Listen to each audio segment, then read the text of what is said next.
Wow! ఇలా కానీ చాయ్ చేసుకొని కొన్ని మురుకులు అందులో వేసి ఒక 5 నిమిషాలు అట్లా పక్కకు పెట్టి తర్వాత తీసి చూస్తే ఇలా స్మూత్గా సాఫ్ట్గా నోట్లో వేస్తే కరిగిపోతాయి. చాలా చాలా టేస్టీగా ఉంటాయి. చిన్నప్పటి నుండి ఇది మాకు బాగా అలవాటు. ఇలా ఎంతమందికి అలవాటు, ఎంతమందికి ఇష్టమో, ఫేవరెట్ ఒకసారి అయితే కామెంట్ చేయండి, లైక్ చేయండి.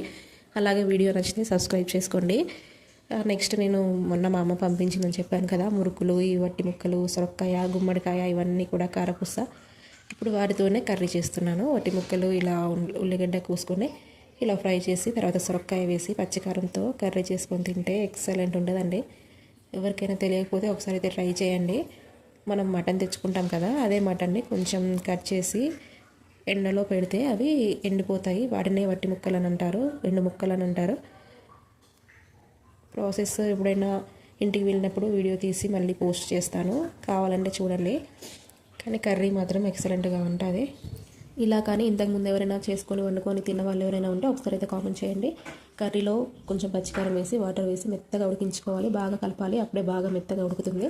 నేను నైట్ కోసం అని చెప్పి డిన్నర్ కోసం దోశ వేశాను.